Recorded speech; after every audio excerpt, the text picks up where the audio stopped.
नमस्कार, जय सीएलसी। तो दोस्तों, आज 5 जुलाई को सुबह से हमारे 5वां लाइव है।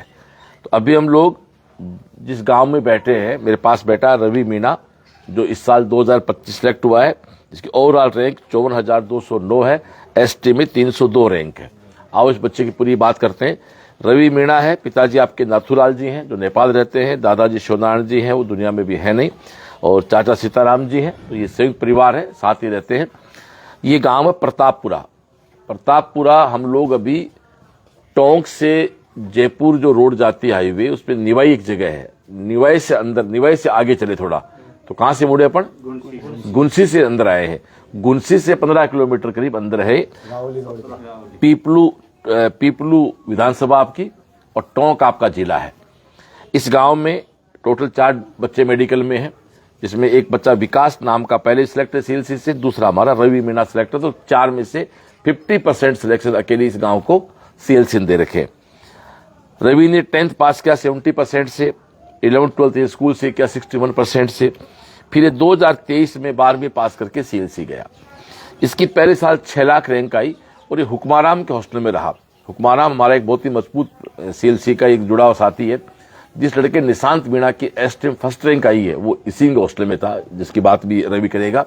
निशांत मीणा, जिस लड़के ने 2025 में ऑल इंडिया टॉप किया है, सीएलसी को टॉप किया है, और ओवरऑल उसकी रैंक 197 है, 12वीं के साथ है। रिजल्ट उसका 12वीं के साथ है। तो रवि ने 2023 में अपनी जर्नी शुरू की 6 लाख की रैंक से। हुक्माराम जी के पास रहा, शेखावाटी हॉस्टल नाम है ना। 2024 में आपकी रैंक 3 लाख हुई, फिर वही उसी हॉस्टल में रहे, और 2025 में ओवरऑल रैंक आपकी 54,000 हुई और एसटी में रैंक 302 हुई। कहने का सीधा मतलब है 6 लाख से 54,000 तक आना। बच्चे का खुद का विश्वास, हॉस्टल के प्रति विश्वास और संस्था के प्रति विश्वास।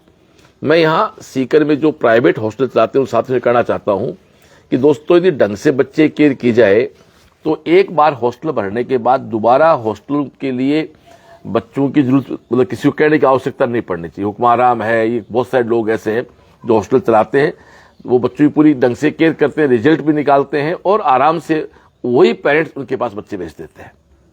ये बच्चा 3 साल सिलेक्ट नहीं हुआ, लेकिन ना इसने कोचिंग बदली, ना इसने हॉस्टल बदला, और ना अपना सपना बदला। सपना डॉक्टर बनने का था, वो इसका फिक्स रहा। आपके खुद के बड़े भाई सियाराम जी हैं जो तैयारी कर रहे हैं कंपटीशन में। आपके चाचा संयुक्त परिवार, आपके भी 2 बच्चे हैं, वो 12वीं के बाद दूसरी लाइन में। मैंने पूछा, भाई इनको आपने नीट या जेईई? बोले साहब, एक डॉक्टर घर में बढ़ा लिया, एक डॉक्टर बहुत है। तो ये रवि मीणा के घर में हूं तो मैं चाहूंगा। और मेडल्स की बात आती है तो मेडल तो बिल्कुल, किसी बच्चे घर जाए मेडल तो पक्का मिलना ही मिलना है। और ये अपना आई कार्ड बच्चा साथ लिए बैठा है। रवि, अपनी जर्नी बताएं बेटा। 6 लाख से आपने जर्नी शुरू की और आप 54,000 पे आए, एसटी में 300 रैंक पे आए, बड़ी बात है। तो आप पूरी जर्नी बताएं अपनी, और इस साल आपका सेशन कब स्टार्ट हुआ सब बताया। मैं जब 2023 में एग्ज़ाम दी तो मेरे 225 नंबर बने और 6 लाख रैंक थी। तो फिर मैं घर आया, 1 महीना घर रुका, फिर उसके बाद मैंने अपने आप को फिर वापस इसके लिए तैयार किया, वापस सीख कर गया। उस साल मैंने अपने जितना मैं कर सकता था उतना किया, मैंने अपना बेस्ट दिया। फिर मेरे 469 नंबर आए 2024 में। फिर रैंक 3 लाख आई, रैंक 3 लाख के लगभग थी। फिर बीच में वो चल रहा था 2024 में, भाई आउट हुआ नहीं हुआ, ये चल रहा था ना। फिर उसके चक्कर में मैंने 2 महीना लेट हो गया। फिर उसके बाद मैं बीच में गया, एक बेच के वो जो चल रहा था उसका माइनर लगभग 3-4 दिन बाद में ही था, उसके मैं उसमें गया। फिर मैंने वापस स्टार्ट किया, तो लगभग 2 महीने तक तो मेरे खुद को ये नहीं मान सका भाई मैं इस साल सिलेक्शन नहीं ले पाया। मेरे मन में यही था भाई मैं सिलेक्शन ले लेता, कुछ गड़बड़ हुई है, कुछ ये हुआ। फिर मैंने दीपावली से सही तरीके से स्टडी स्टार्ट की। उसके बाद फरवरी से फिर बाई कैंप स्टार्ट हो गए। फिर वहाँ मेरे पहले तो क्या है कि थोड़ा बहुत पढ़ने से नंबर आ जाते थे। फरवरी में बाई कैंप स्टार्ट हुए। बाई कैंप इस बार पहले से बहुत अलग थे, वो इस बार नीट पेपर आया, लगभग उसी टाइप के क्वेश्चन थे बाई कैंप के अंदर। तो उसके अंदर मेरा स्कोर डाउन हुआ तो फिर वापस फिर स्कोर को बढ़ाना ही था। तो फिर बाई कैंप में तो चलता गया 480, 90, 500, 520, 540 बस मैक्सिमम।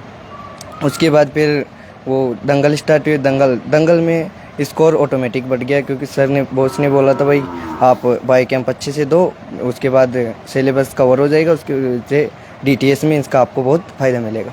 तो DTS दिए, DTS में बढ़िया स्कोर रहा। फिर उसके बाद में फुल बस के टेस्ट लगने स्टार्ट हुए, उसके अंदर बढ़िया स्कोर आ रहा था 580 90 580 90 95। तो फिर ये था भाई 600 क्रॉस हो जाएंगे अपन, पर फिर पेपर ऐसा आ गया तो फिर 600 क्रॉस तो नहीं हुई, लेकिन रैंक ठीक रैंक तो आई है ना, वो रैंक की बात होती है, रैंक सही है। बस यही थी मेरी जर्नी। यार 6 लाख से जर्नी शुरू करके आप 54,000 पे आए और ST में 304 पे आए, तो ये क्या आपके अंदर कौन सी ताकत थी कि आप 3 साल लड़ते रहे? ना खुद पे विश्वास कम हुआ, ना हुक्माराम पे हुआ, ना सेल्स पे हुआ, मतलब क्या क्या रहा बताए? ये मैसेज क्या देना चाहते हैं? बहुत से बच्चे कई बार कोचिंग बदल लेते हैं, हॉस्टल बदल लेते हैं, कोचिंग की बुराई करते रहते हैं, हॉस्टल की बुराई करते रहते हैं, और वो कुछ घूम फिर के वापस आ जाते हैं। क्या कहना चाहोगे ऐसे बच्चों को आप? आत्मविश्वास था इनके। हॉस्टल में तो कोई दो राय नहीं है। हॉस्टल में तो जो 2-3 घूम के देखा, ऐसा नहीं भाई उसी में रहा हूँ। हाँ। मैं दूसरे साल चेंज करने की सोचा था, भाई ये थोड़ा महंगा है तो अपन थोड़े उसमें जाएंगे, तो घूम के देखा तो उससे बढ़िया मिला नहीं। फिर चाचा को बोला, चाचा ने तो बोला भाई तू 1 साल रही, 2 साल रही, 5 साल रही, रहेगा यहीं पे, भले से कुछ भी हो जाए, तेरे को ये दाल में पानी दे, चाहे छाछ में पानी दे, चाहे दूध में पानी दे, रहना तेरे को यहीं है, कहीं नहीं जाना बस। और फिर CLC का सिस्टम चाचा को पसंद आया, पापा भी भाई ऐसे रोज़ पूरी रिपोर्ट देते हैं अपने को, अटेंडेंस जाती है रोज़, अगर कहीं एब्सेंट रहता हूँ तो एब्सेंट का कॉल जाता है, ये पूरा सिस्टम था। तो CLC भी घर वालों का विश्वास था, फिर मेरा विश्वास था भाई CLC बेस्ट है, अपना बेस्ट देती है। अब करना तो सब अपने को ही रहता है, पढ़ना उड़ना। और आपका हॉस्टल तो बेस्ट होगा कि आपके हॉस्टल टॉप किया CLC को। हाँ यस सर। निशांत मीणा, निशांत के बारे में क्या कहना चाहिए? उस लड़के ने टॉप किया, उसकी क्या क्वालिटी थी आप उसको जानते हो तो बताएं। वो अलग ही बंदा था सर, उसके बगल में भले से उसके बगल में बैठ के आप कुछ ही करो, उसको कोई फर्क नहीं पड़ता था। भले से कोई बगल में बैठ के फ़ोन चलाए, चाहे कुछ भी करे, वो बस अपना पढ़ता रहता था। कोई डाउट पूछने आ जाए तो डाउट बता देता था, बाकी बिल्कुल भी डिस्टर्ब नहीं रहता था। वो पढ़ता था, बाकी वो ऐसे नहीं बढ़िया। आराम से बात करो। तेरे हॉस्टल में इस बार कितने बच्चों मिल जाएगा MBBS? लगभग 12-13 मिल जाएगा MBBS। उखमाराम जी का बहुत बहुत धन्यवाद है हमारा। उखमाराम जी के हॉस्टल से 12-13 बच्चों का सिलेक्शन हो रहा है जिनको MBBS मिल जाए, और उखमाराम जी के हॉस्टल से CLC को टॉप भी किया, हाँ। ST में देश को टॉप किया। कुल रैंक आपकी 197 है उस बच्चे की। और क्या कहना चाहोगे आप? इस साल पिछली बार थोड़ा तेरो लगा, पेपर आउट हो गया, ये हो गया, एग्जाम दोबारा होने के चांस थे, तो दीपावली के बाद फ्लो होना पड़ेगा आपका। हाँ, पढ़ाई का फॉलो दीपावली के बाद। नंबर तो आ रहे, नंबर होगी, कोई दिक्कत नहीं। नंबर क्या है, थोड़ा मस्ती जो थी वो दीपावली बाद आई, हाँ। जो चहचाटी होती है शरीर में, खुद की ऊर्जा जो होती है। हाँ, दीपावली बाद आपने एक मीटिंग भी की थी, 1 दिसंबर को साहिल सर का बर्थडे था, नहीं समर सर का, उस पे मीटिंग की थी आपने, उसके बाद स्टार्ट हुआ। दीपावली की बात दी थी वो सब। CLC में और कौन कौन सी बातें जो आपको अच्छी लगी? पढ़ाने का तो अच्छा काम हो ही रहा है, कहने की बात ही नहीं है। अच्छा, उखमाराम के हॉस्टल सारे बच्चे CLC होंगे शायद मेरे ख्याल से। हाँ, लगभग एक वो तो जानकार कोई उसके आगे होगा, बाकी 99% बच्चे अपने CLC के थे। क्या कहना चाहोगे आप? और CLC के बारे में क्या कहना चाहोगे आप? CLC बट ठीक है, वो CLC जो टेस्ट अपने को देती है वो आप बाकी कोई किसी कोचिंग में नहीं मिल सकती, क्योंकि वो जो क्वेश्चंस मिलते हैं वो सर तो बोलते हैं भाई जुलाई से ही प्रिपेयर करने लग जाते हैं टेस्ट सीरीज़ के लिए, क्वेश्चंस बनाने के लिए।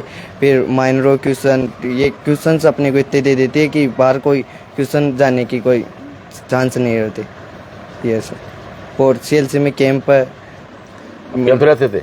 कैंप आया था सर लास्ट में आए थे। हाँ, असेंबली के भी आए? असेंबली आता था सर। चलो, असेंबली होती है, हनुमान चालीसा होता है रोज CLC में, यही है बेस्ट CLC का भाई, हनुमान चालीसा होता है रोज इसमें। थैंक यू चाचा जी। उधर सर, आप कितनी बार गए हो सीकर? सर मैं इसको पहले बार गया था, मैं 3 साल कभी नहीं गए बाद में? नहीं, फिर बीच में भी जाके आया था। चलो, कैसा लग रहा आपको? आपका भतीजा डॉक्टर, क्या आप क्या कहना चाहोगे और बाकी गार्जियंस को? नहीं, गार्जियन हमेशा ये CLC में पढ़ाई और बढ़िया एजुकेशन करवाते हैं और बढ़िया ध्यान रखते हैं बच्चे का, और कोई इधर उधर डोलने नहीं देते, सारी सूचना देते हैं बच्चे के मामले में। एब्सेंट भी रह जाते हैं तो तुरंत घर वालों को मैसेज करते हैं और फ़ोन करके भी बताते हैं भाई आपका बच्चा नहीं आया, क्या कमी है क्या नहीं है, उसके मामले में पूरी डिटेल सौंपते हैं वो। Thank you sir. तो ये हम लोग बैठे हैं प्रतापपुरा गांव में, पीपलू विधानसभा टोंक जिले में, और इस गांव में जैसा बताया कुल 4 डॉक्टर हैं, जिनमें 2 डॉक्टर CLC के, एक हमारा विकास नाम का बेटा जेलन में है और रवि है, तो आपको भी अच्छा कॉलेज मिल जाएगा, वो बात ही नहीं है। हुक्माराम के हॉस्टल में आप रहे, 6 लाख की रैंक से आपका लड़ाई स्टार्ट, मतलब आपकी लड़ाई का एक तरह से आपका लाइफ स्टार्ट हुई, आपका स्ट्रगल स्टार्ट हुआ और आज आप 302 और आज 54,000 की रैंक के साथ एक अच्छी कॉलेज गवर्नमेंट सीट पे अपने MBBS की डिग्री में एडमिशन लेने जा रहे हैं। और 70% आपके 10th में थे, 60% आपके 12th में थे। एक एवरेज सा स्टूडेंट रहा, CLC गया और एक अच्छा रिजल्ट बन के आया। बट इसमें सबसे बड़ी बात जो मुझे दिखाई दी वो है कि आपका विश्वास। आपने ना कोचिंग बदली, ना हॉस्टल बदला, ना खुद के सपने बदले। अच्छा एक बता रवि, इस बार जैसे आपका बैच बना तो टीचर बदले या उन्होंने आपको पूरा पढ़ाया? सर उन्होंने हमारे पूरा पढ़ाया था, बस फिजिक्स में एक माइनर वो मॉडर्न फिजिक्स वाला होता है, उसके अंदर फिजिक्स का दूसरी फैकल्टी। हाँ, मॉडर्न कुछ साथियों कहीं नहीं पढ़ाते से वो चेंज हुआ होगा, बाकी पूरा वही पढ़ाते हैं। तो ये हमारे हुक्माराम जी हैं। हुक्माराम जी इस बच्चे को पहचान रहा है क्या? बिल्कुल बिल्कुल, रवि प्रकाश मीणा। और बता, देख लाइव चल रहा है, इसके गांव आया हूँ। तेरे हॉस्टल से कितने बच्चों को MBBS मिल जाएगा इस बार? 13 बच्चों मिल जाए। अब बता तेरे हॉस्टल में कुल कितने बच्चे थे जो इस बार नीट के एग्जाम देने गए थे? 38 13 बच्चों। निशांत के बारे में बताओ। निशांत फर्स्ट रहा, टॉपर रहा, बहुत अच्छी मेहनत करी। और निशांत के साथ साथ 5-4 बच्चे उनके गांव के अड़ोस पड़ोस के और हुए और पूरी साल मेहनत की उसने और बढ़िया टेस्ट दिया, उन्होंने एक ही टेस्ट मिस नहीं किया। और रवि के बारे में क्या कहना चाहोगे? रवि बहुत अच्छा लड़का है, मान लो सीधा डिग्री है मेरा। अच्छा, आपको चाचा जी नमस्ते करना चाह रहे हैं तेरे से। हाँ, राम राम सर। और ठीक है सब? हाँ ठीक है, ठीक। एक बात आओ हुक्माराम जी, आपका एक प्राइवेट हॉस्टल है, तो आप हॉस्टल कब चला रहे हो? हॉस्टल 2012 से। तो आपको हर साल अलग बार थोड़े बच्चे लाने होते कोचिंगों से? एक बार बच्चे लाने के बाद नहीं, तो क्या करना चाहोगे? ये प्राइवेट हॉस्टल। हाँ, 5 बच्चे एडवांस बैठे हैं, अभी बिना बेड में से नीचे सो रहे हैं। आप एक बात हो, ये प्राइवेट हॉस्टल वाले कई साथी कई बार कहते हैं बच्चे नहीं होते, वो क्या कारण मानते हो आप उनका? वो मैनेजमेंट नहीं करते हैं, वो पूरा ढंग से केयर नहीं कर पाते हैं। हाँ, नहीं तो मतलब ही नहीं आई, अपने सब बच्चे जो हॉस्टल सबके हॉस्टल पैक हो रहे होंगे। हाँ, मेरा पैक है पूरा। 3-4 लड़के एडवांस बैठे हैं, बिना बेड में बैठे हैं अभी। क्या बात है। आप देखो साहब, ये है, मैं ये कहना चाहूंगा हमारे प्राइवेट साथियों से कि हुक्माराम जी के पास भैया आप देखो वो भी हॉस्टल ही है, लेकिन बच्चे की हम केयर करेंगे तो हमें हर साल किसी भी कोचिंग में, CLC की बात नहीं, किसी भी कोचिंग में आपको एडमिशन के लिए नहीं करना पड़ेगा। वही बात है ना। तो हम इसलिए घूम रहे हैं, बच्चों से मिल रहे हैं, फीडबैक ले रहे हैं। तो और क्या करना, लास्ट बात को कहते हुए कोई 1-2 चीज कोई जिसने आपको 3 साल में बहुत प्रभावित किया CLC की? CLC यही है, वहाँ हमेशा पॉजिटिव वाइब्स रहती है, आपका मोटिवेशन रहता है, शाम की असेंबली रहती है। ये सबसे बेस्ट चीज़ है ये पढ़ाई के अलावा। पढ़ाई सभी कराते, सब करते भी है, लेकिन ये सब को लोग नहीं कराते, ना ही करते हैं। Thank you dear. तो ये हमारे प्रतापपुरा गांव का है। अब एक अगला लाइव हमारा जो है, एक लाइव बचा है, इसका करके आज पिछले 3 दिन से हम लोग नागौर से स्टार्ट हुए, नागौर से अजमेर आए, अजमेर से फिर टोंक आए। अब अगली पूजा मीणा गुड़िया है, जिसकी सिदला गांव निवाई कितना पड़ता है यहाँ से पर, जिसकी रैंक है 546, ST की बच्ची है करके। और आज हम लोग फिर जयपुर जाएंगे। कल हम जयपुर शहर और जयपुर के आसपास के लाइव कवर करेंगे। ओके दोस्तों, नमस्कार।